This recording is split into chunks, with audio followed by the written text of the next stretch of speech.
মন্তেশ্বর থানার আইসির বিরুদ্ধে এটা শুনতে আমার কষ্ট হচ্ছে। আমি চেষ্টা করেছি মন্তেশ্বরের আইসিকে এই প্রচার মাধ্যমে বলছি, আপনি খাকি পোশাক পরছেন, আপনি একটা ইন্সপেক্টর, আপনি একটি থানার বড়, আপনি পক্ষপাতিত্বমূলক কাজ কেন করবেন? হ্যাঁ, দল আর পুলিশ প্রশাসন যেন তৃণমূলেরই অঙ্গ। অনুব্রতর পর এবার মমতার পুলিশের বিরুদ্ধে ক্ষোভ উগরে দিলেন রাজ্যের মন্ত্রী সিদ্দিকুল্লাহ চৌধুরী। একই সঙ্গে দিলেন মন্তেশ্বর থানা ঘেরাওয়ের হুঁশিয়ারিও।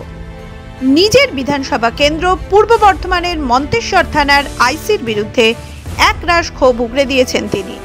কড়া হুঁশিয়ারি দিয়ে বলেছেন, আইসিকে পক্ষপাতহীন হয়ে কাজ করতে হবে। গভীর রাতে কোনো গৃহস্থের বাড়িতে গিয়ে উৎপাত করা যাবে না।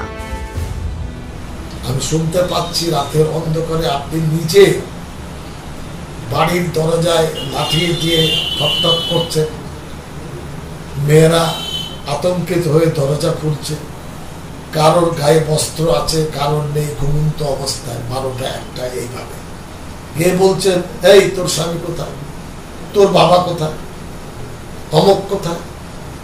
মেয়েরা অবাক, সেখানে যুবতী মেয়েরা রয়েছে, কোনো বাড়ির বৌমা আছে, বাড়িতে গুরুজন মেয়েরা আছে, মারা আছে, বোনরা আছে। এটা পুলিশের কাজ। রাতের অন্ধকারে আইসি নিজে লোকের বাড়ির দরজায় গিয়ে যুবতী ও বয়স্ক মহিলাদের আতঙ্কিত করছে। দরজা ঠুকে কাউকে বলে, তোর স্বামী কোথায়? এটা কোন পুলিশের কাজ? পুলিশ প্রশাসনের কার্যকলাপ নিয়ে যখন একজন মন্ত্রী প্রশ্ন তোলেন, তখন তা রাজ্যের পুলিশ মন্ত্রী তথা মুখ্যমন্ত্রী মমতার বিরুদ্ধেই যায়।